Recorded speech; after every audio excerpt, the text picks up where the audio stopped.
changing your life one story at a time. This is the Chicken Soup for the Soul podcast with Editor-in-Chief Amy Newmark.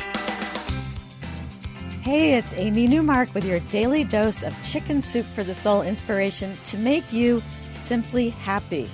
It's Wow Wednesday, and today I want to share a concept with you from my Simply Happy book. It's about how you can redefine things to make them better. So let me start with a story that was originally published in our Think Positive book. It's called Weeds, and it's by Kathy Lesner Schaefer. Kathy tells us that she and her 4-year-old daughter, Christina, were stuck in a long line of cars, late as usual, when Kathy looked out the window and saw a field that was covered with dandelions. And not the pretty yellow new dandelions, but the white fluffy ones at the end of their lives. Kathy pointed this field out to her daughter and she said, "Oh, Christina, that poor yard, look at all those weeds." And then her little girl said something so wise. "Oh, Mommy, look at all those wishes." I just love that story because it just says to me that you don't have to view dandelions as weeds. You can view them as wishes. And that's a simple but memorable way to remember that you can reframe any situation that you're in. You can redefine it to make it better. And that's the way I try to live my own life because it helps me to make everything seem better. Now, when my kids were in high school and college, they would sometimes accuse me of rationalizing things. And it was because of my habit of redefining things so that they would seem better. And I was insulted because I don't think it's rationalizing to look for a better way to see things, to view them as something more palatable, even as something exciting and good. It just seems rational to me. It's a smart way of managing our lives.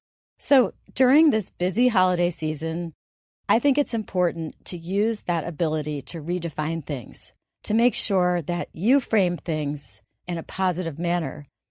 And I remember a few Christmases ago, I ran into a very grumpy woman in the parking lot at the grocery store, and I wished that she would view things differently because I had just gotten out of my car to go into the store when this woman, who looked to be in her 50s, just like me, rolled her shopping cart up to the SUV next to mine and started loading her bags into the back.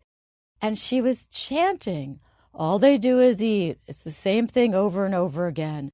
It never ends. Every day is the same." And she just kept on complaining. And she wasn't pretending to be upset. You know how sometimes women will complain about how much they have to do, but they're secretly pleased to be caring for their families.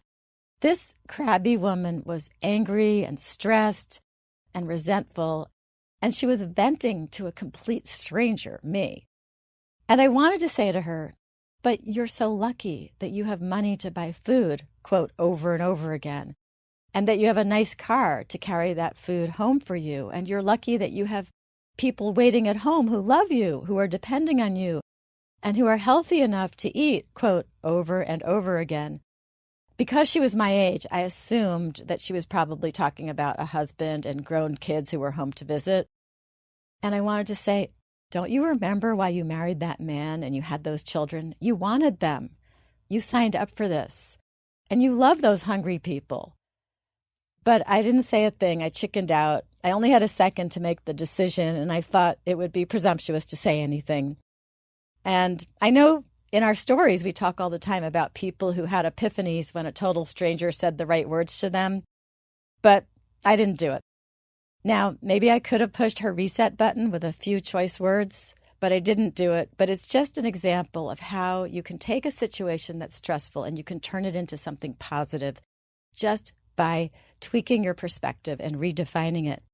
So when my house is full of people during the holidays this year, and I'm running around like a chicken with my head cut off, and I'm stressed beyond words because I still have all my Chicken Soup for the Soul work to do, plus a house full of people, I will remember that it's a good stress. It's the kind of stress that comes from having a full and wonderful life.